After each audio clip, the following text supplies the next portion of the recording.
जोधा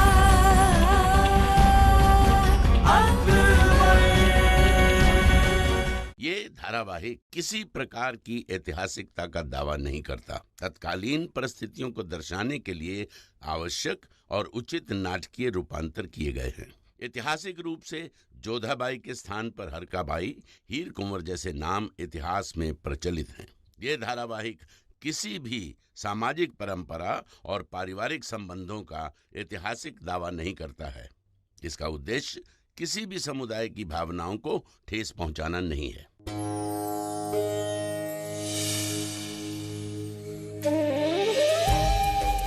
शहंशाह चाहे जो कुछ भी सोचे, परंतु हमें उन्हें बताना ही होगा कि शरीफुद्दीन जी ने हमें कैद खाने में बुलाकर क्या कहा था।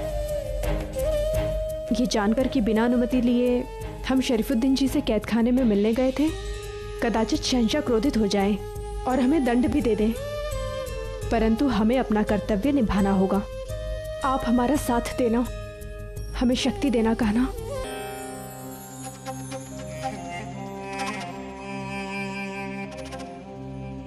आज का जश्न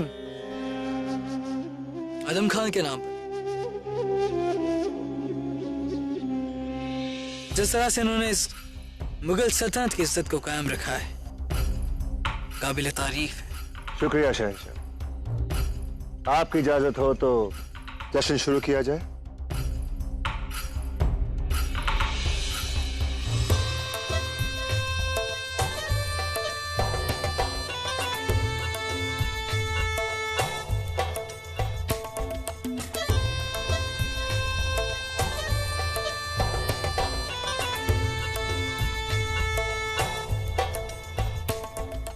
बेनजीर, आप शहंशाह की खास कनीज हैं। शहंशाह से क्या पड़ता?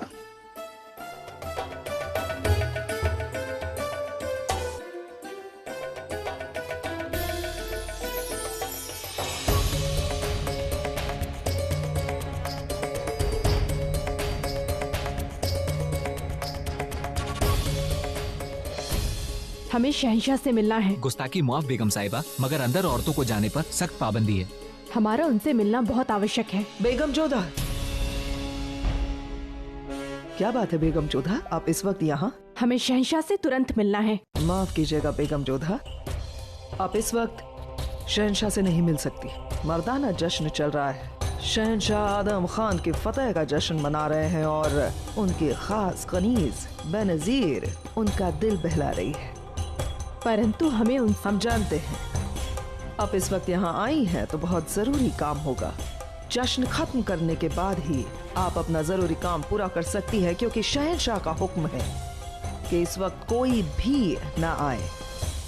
एक मशवरा दे, आपकी बहन आई हुई है, इतने दिनों के बाद आप उनके साथ थोड़ा वक्त गुजारिए। जैसे ही जश्न खत्म होगा शहंशाह के साथ गुफ्तगू कर लीजिएगा। लेकिन इस वक्त बेगम जोधा, खुदा हाफिज।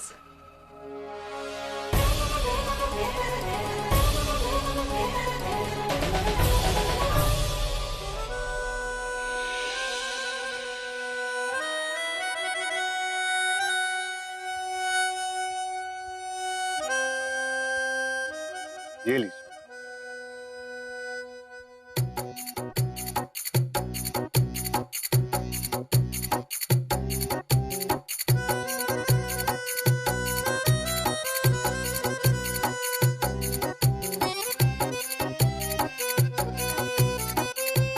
शहंशाह,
क्यों ऐसा हो रहा है हमारे साथ? क्यों शहंशाह को बेनजीर के समीप देखकर बुरा लग रहा है हमें? आज तक शहंशाह ने कितनी बेगमों और दासियों के साथ रात बिताई होगी। वो जो चाहे करते रहे, परंतु हम पर प्रभाव नहीं पड़ा। परंतु आज ही क्यों बुरा लग रहा है हमें? कान्हा, क्यों हमें इतना बुरा लग रहा है? क्यों हम बेनजीर को शहंशाह के साथ देख नहीं पा रहे? वक्त हमारे साथ है। आज हमारा मकसद पूरा होगा शहंशाह जलाल, और तुम्हारी जिंदगी भी। रानिया तो आपकी भी बहुत थी, फिर भी राधा ही आपकी प्रिय थी ना? कौन सा संबंध था जो आज भी आपको राधा से जोड़े रखता है? हमारे प्रश्नों का उत्तर दो कान्हा। क्यों हमें बेचैनी हो रही है? जब आज तक शहंशाह के लिए कुछ अनुभव नहीं किया हमने, तो आज क्यों?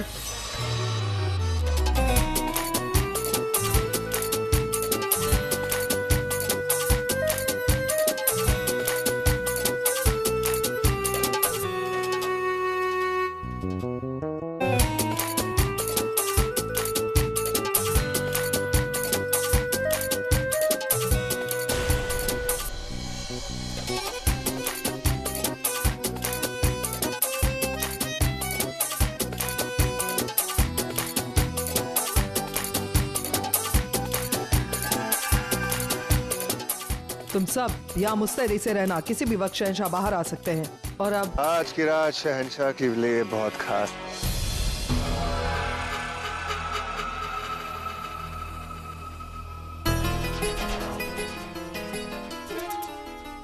ये क्या? जश्न तो अभी अभी शुरू हुआ था और अभी ही सब लोग बाहर कैसे आ गए?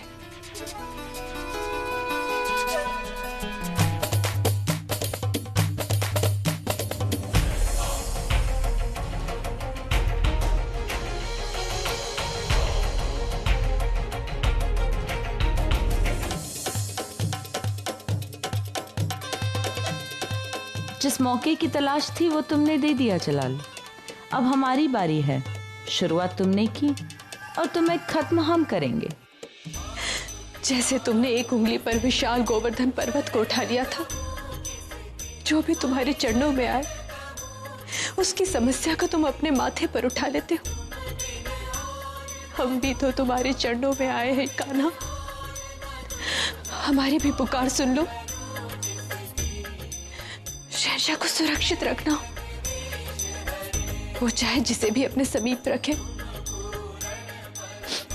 परंतु तुम उन्हें उस संकट से दूर रखना जो उनके आसपास मंडरा रहा है।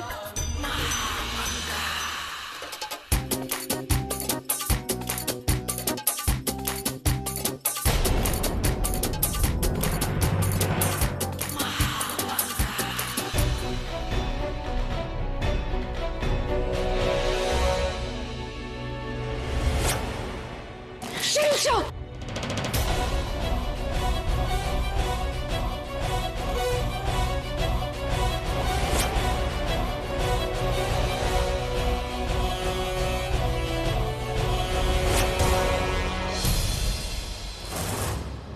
दूर हो जाओ हमारी नजरों से। तुमने कहा दूर हो जाओ हमारी नजरों से। हम तुम्हारे पास आए थे, तुमने हमें धक्का मार दूर कर दिया था। हम वो भूले नहीं हैं जोधा बेगम, इसलिए कह रही हैं दूर हो जाओ हमारी नजरों से। तुमने कालिया जैसे विषधर को साधा है कान्हा, अपने लोगों के लिए उससे युद्ध किया है। आज तुम्हें हमारे लिए लड़ना होगा। हमारी इस व्याकुलता, इस समस्या को तुम्हें साधना होगा कान्हा, साधना होगा। नफरत करते हैं तुमसे, नफरत करते हैं तुमसे जोधा बेगम। जितनी कोशिश करते हैं जलाल को बेगम जोधा से दूर करने की, वो जलाल को उतनी ही ज्यादा याद आती है।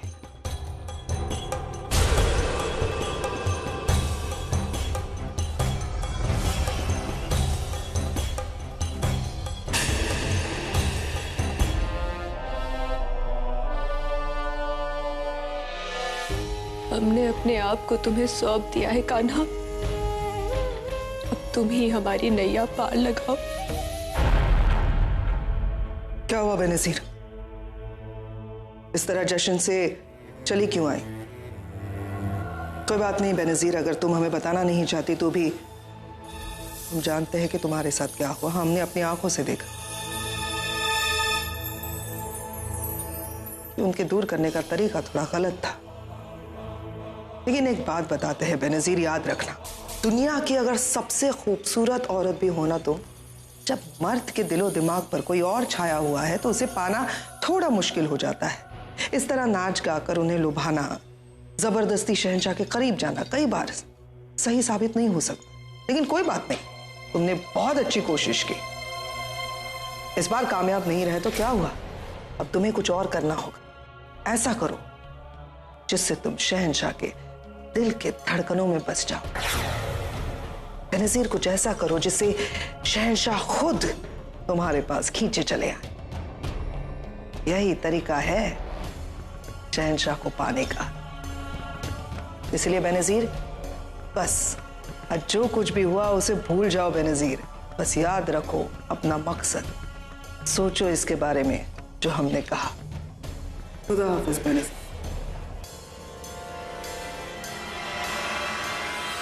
हम हमारा मकसद ही तो पूरा करने आए थे। हमारा मकसद जलाल के दिल में बसना नहीं।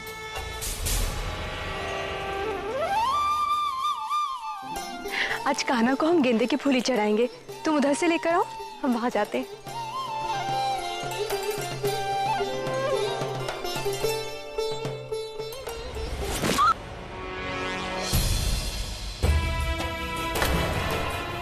आपने हमें स्पर्श कैसे किया? आपको छूने के लिए मुआफी चाहते हैं भाभी जान, लेकिन आपको आगे कदम बढ़ाने से रोकना था हमें। वो देखिए,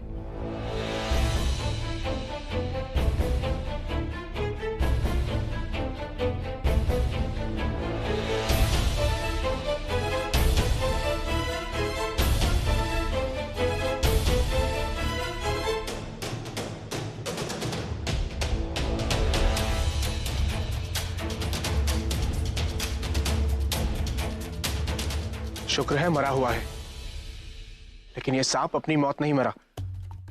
ऐसा लगता है जैसे किसी को डसने के बाद इसकी मौत हुई हो।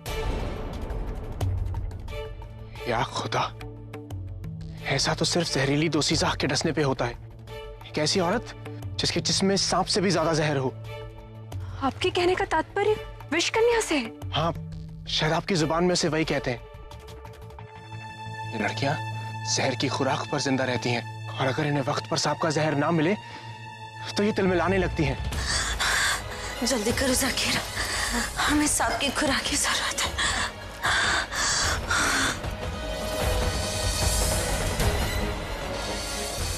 हाँ, ऐसी कहानियां तो हमने भी सुनी है। सुना है कि ऐसी विषकन्या अपने आप को सर्प से डसवाती है, परंतु उस समय हमें विश्वास नहीं हुआ कि ये सच भी हो सकता है।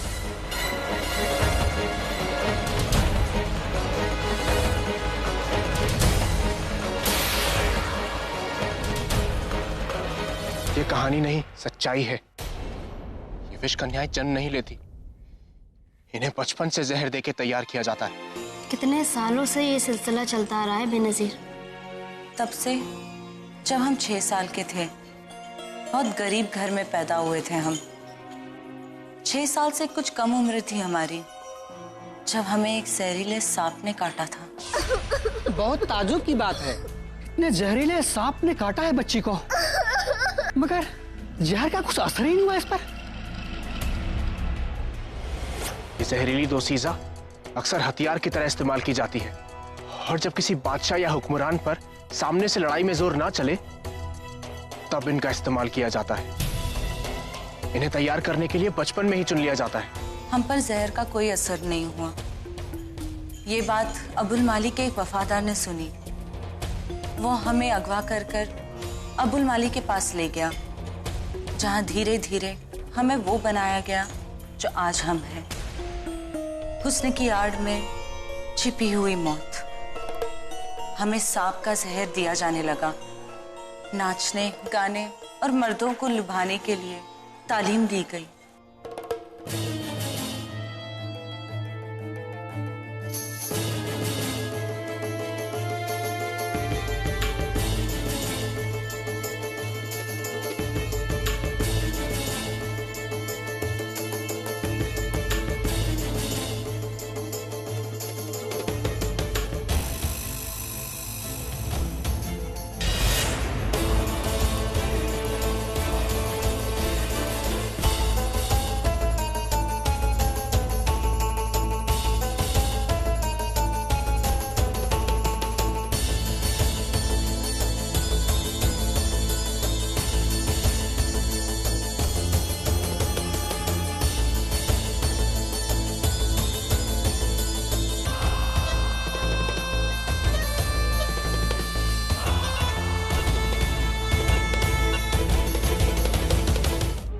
क्या इनकी कोई विशेष पहचान होती है? नहीं भाभी जान, ये आम औरतों की तरह ही होती है। ये कोई इच्छाधारी नागर नहीं है।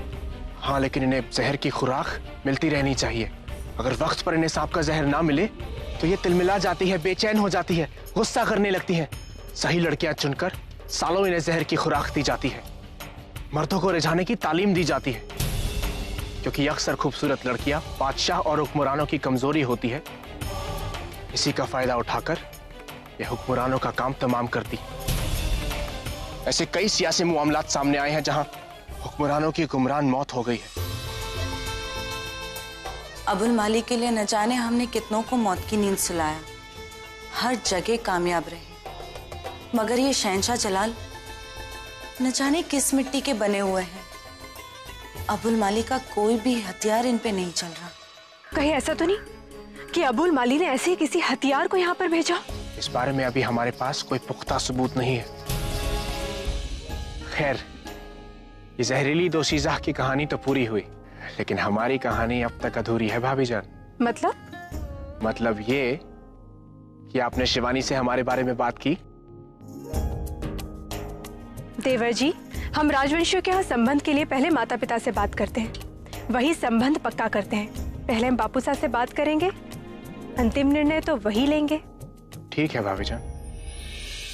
हमें ऐतराज कैसे होगा जोधा? ये तो बहुत ही अच्छा मशवरा है। तुम्हारी और जलाल की शादी से दो कौमों के बीच जो रिश्ता बना है, मिर्जा और शिवानी की शादी से और मजबूत हो जाएगा। और बड़ी बात तो ये है कि मिर्जा इसके लिए राजी हैं। मिर्जा की अम्मी जान, माँ चूचक साहिबा, ये खबर सुनकर खुशी होंगी। हम फौरन उनको इत्तला कर देते हैं। हम भी बापू साहब को संदेशा भिजवा देते हैं। वैसे हमने केवल सुझाव रखा है, इस बात पर निर्णय तो बापू साहब ही लेंगे। बेशक, फैसला तो उन्हीं का आखिरी होगा। देखना, अगर ये रिश्ता हुआ तो मिर्जा शिवानी को बहुत खुश रखेंगे। हमें इस बात का पूरा विश्वास है, इसलिए तो सुझाव हमने आपके सामने रखा। एक काम करना, राजा साहब को इत्तला करने के बाद जलाल से ये बात जरूर कह देना। जी अम्मी जान। अस्सलाम वालेकुम जलाल। वालेकुम अस्सलाम बड़ी अम्मी। बैठी। शुक्रिया। बताइए बड़ी अम्मी, कोई खास काम? जलाल, जो आपके खास होते हैं उनको इस तरह से ठेस पहुंचाना अच्छी बात नहीं है। हमने ऐसी कौन सी गुस्ताखी करती बड़ी अम्मी जिससे आपको इतनी ठेस पहुंची है? हम बेनजीर की बात कर रहे हैं। आपने उनको ठेस पहुंचाई है। जिस तरह आपने कल के जश्न में उनको धक्का मारा, अपने से दूर किया, उससे बहुत बेइज्जत महसूस कर रही हैं वो इस वक्त। हमने बेनजीर को धक्का कब दिया बड़ी अम्मी? माफ कीजिएगा, शायद आपसे कोई गलतफहमी हो रही है। हमने ऐसा कुछ नहीं किया। नहीं जलाल, माफ कीजिए, आपने ऐसा किया था। आप चाहे तो बेनजीर से पूछ सकते हैं। हमने बेनजीर को धक्का दिया?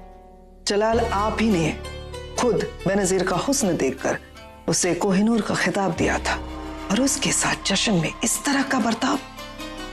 नहीं जलाल, किसी के भी दिल को चोट लग सकती है। शायद हम कल रात कुछ ज्यादा ही नशे में थे बड़ी अम्मी, हमें इस बात का गुमान नहीं। हम अगर इतना जरूर याद है जो जोधा बेगम ने हमारे साथ किया, जिस तरह से उन्होंने हमें धक्का दिया, हम बेनजीर से इस बारे में बात करके उनकी नाराजगी दूर कर देंगे। शहंशाह का इकबाल बुलंद हो, जोधा बेगम आपसे मुलाकात करना चाहती है। जलाल, हमें इजाजत दीजिए। जी बड़ी अम्मी। अपना ख्याल रखिए। खुदा हाफिज।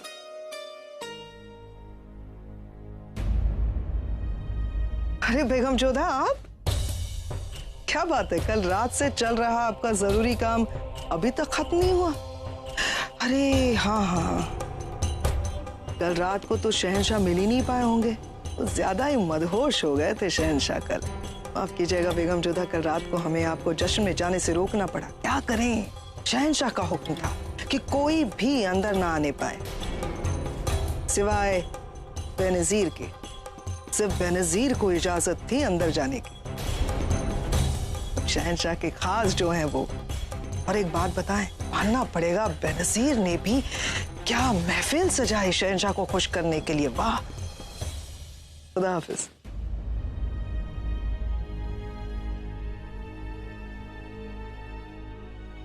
प्रणाम शहंशाह।